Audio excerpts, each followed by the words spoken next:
Mateus capítulo 26 vai mostrar a conspiração contra Jesus, relata que Jesus foi ungido em Betânia, e aí fala novamente sobre a conspiração. Eu fiquei pensando sobre a questão de Judas ter traído Jesus por 30 moedas.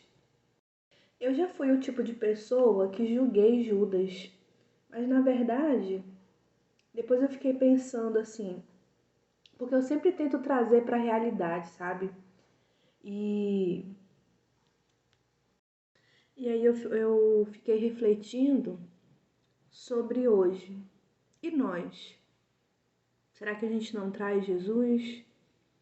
A gente não traz Jesus quando a gente passa mais tempo no celular? A gente não traz Jesus quando a gente passa mais tempo nas redes sociais? A gente não traz Jesus quando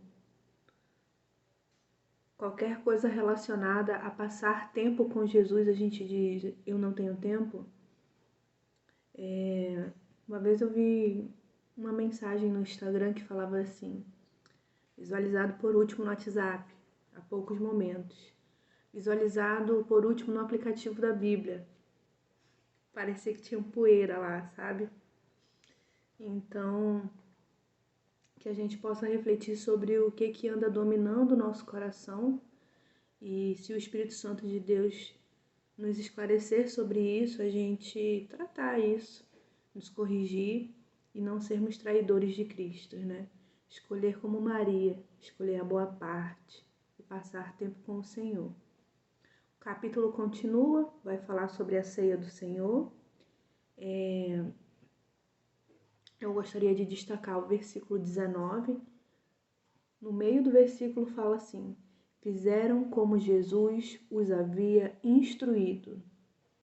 Coloquei como um alvo de oração para o dia de hoje, para que eu seja uma pessoa que quando Jesus me der uma instrução, eu faça da forma que eu fui instruída e faça de uma forma imediata. E eu quero destacar também o versículo 28 e trazer uma reflexão sobre isso. Jesus, ele morreu na cruz por nós. Às vezes eu fico pensando sobre alguns momentos na minha vida, ou até mesmo ouvir outras pessoas falando, mas o que eu fiz foi imperdoável.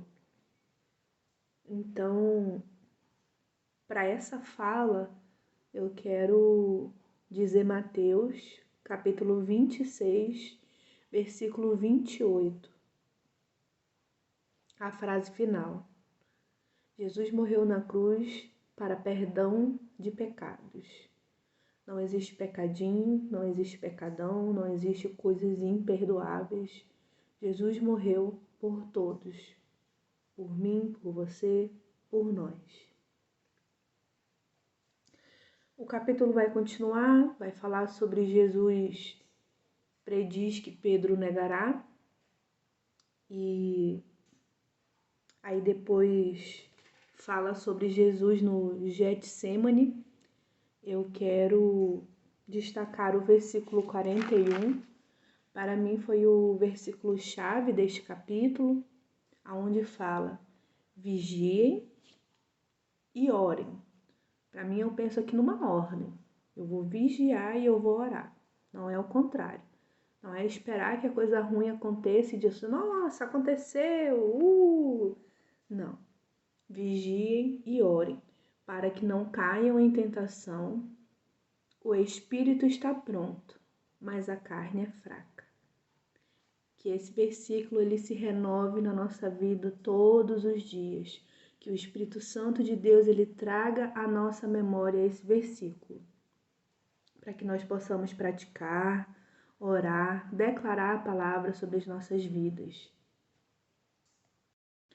Eu gostaria de fazer uma conexão agora do versículo 39 com o 42.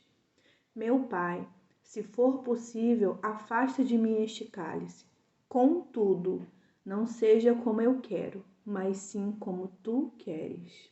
42 diz: Meu Pai, se não for possível afastar de mim este cálice sem que eu o beba, faça-se a tua vontade.